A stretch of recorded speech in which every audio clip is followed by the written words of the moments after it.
is a video on assessing resonance structures. So we're going to take a look at the resonance structures that we create, and we're going to see which ones are going to be the major contributors and which are going to be the minor contributors. Remember, they all go into forming the hybrid resonance structure, which is a combination of all of them. But knowing which ones are the major contributors will help us know where most of the electron density may reside. Typically, not all of the resonance structures are equal in terms of their stability. And so we have three rules that we'll go through right now in order of importance. So we follow the rules in order to determine which one is the major resonance form. The first rule, and the most important rule, is going to be that every atom wants to have a filled octet. The minute one of the atoms does not have a filled octet, that makes it a minor contributor. The biggest and most important example of atoms that don't have a filled octet are going to be our carbocations. There's only 6 electrons around that carbon, and there is an empty p orbital. It is unstable compared to this oxygen that has a filled octet but also has the positive charge. The first most important rule is every atom wants to have a filled octet. The second rule is the structure with the fewer number of formal charges is more significant. If we look at the example here, our largest contributor is going to be the compound that has no formal charge, shown here on the left.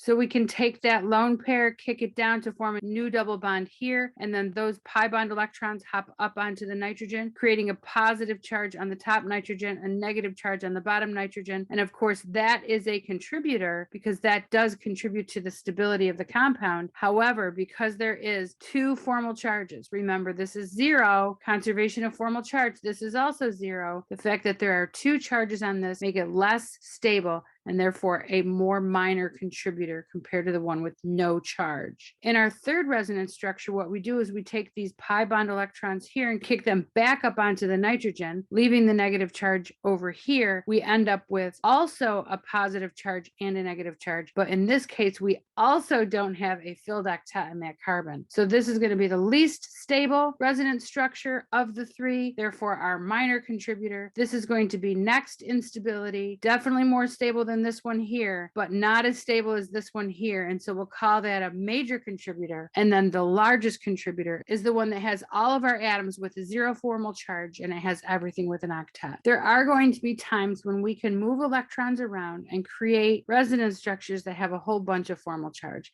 These are really going to be very insignificant.